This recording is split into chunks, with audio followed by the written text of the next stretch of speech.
All right, I'm reading through Esther chapter 6. The title at the beginning of the chapter is The King Honors Mordecai. So we'll see, this is the chapter that I believe is where the story pivots. So let's read and see what happens. Chapter 6, verse 1. That night the king could not sleep. So one was commanded to bring the book of the records of the Chronicles. And they were read before the king. And it was found written that Mordecai had told of Bigthana and Teresh, two of the king's eunuchs, the doorkeepers who had sought to lay hands on King Ahasuerus. Then the king said, "What honor and dignity has been bestowed on Mordecai for this?" So king can't sleep.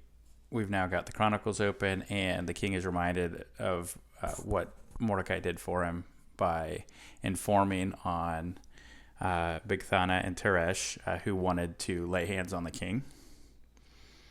And then we find out that he wants to now honor Mordecai.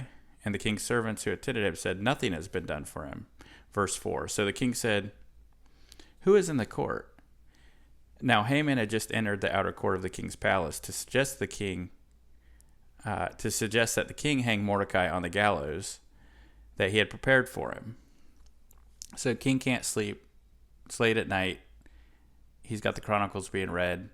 Haman apparently also can't sleep because of Mordecai, and is now heading to the king to get the okay to put him to death.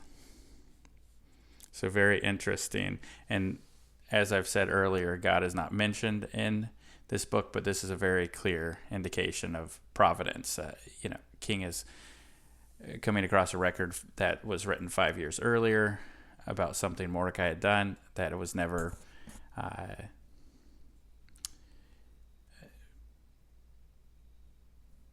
done anything with, and now Haman is coming to kind of put the nail in the coffin for Mordecai, and we'll see he's not able to.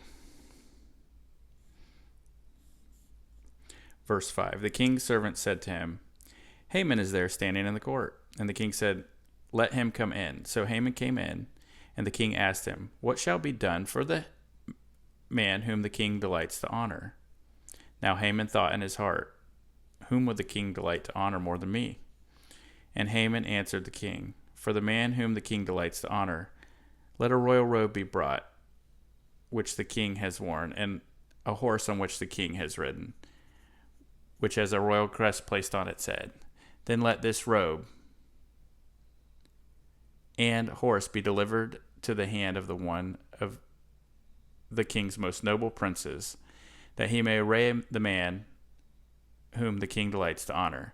Then parade him on horseback through the city square, and proclaim before him, 'Thus shall it be done for the man whom the king delights to honor.'" Now it's very interesting that Haman, in his self-centeredness, is thinking that the king is wanting to do this for him. And it's also interesting that this is what he's asking for. So he's just wanting people to notice him.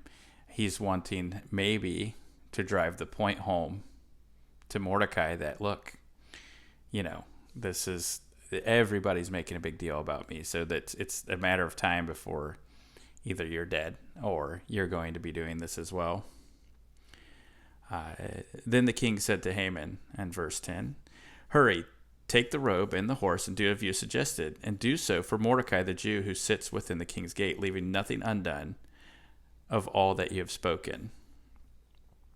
Verse 11, so Haman took the robe and the horse, arrayed Mordecai, and led him on horseback through the city square, and proclaimed before him, "Thus shall it be done for the man whom the king delights to honor." So just very interesting how this plays out.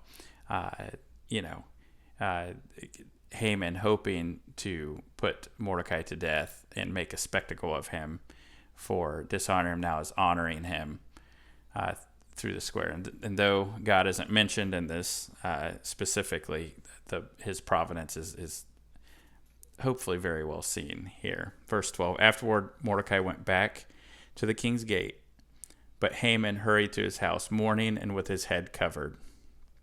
So he's pretty upset about this.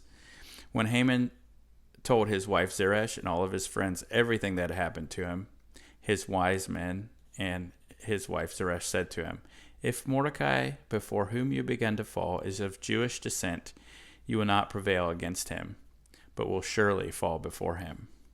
So this seems to be another kind of providential statement. In other words, there's something about these Jewish people that if you're falling before this person, then you're toast. You're done. Verse 14, while they were still talking with him, the king's eunuchs came and hastened to bring Haman to the banquet which Esther had prepared. So the banquet he was looking forward to, the banquet that he was proud about the day before, is now not going to be as good of a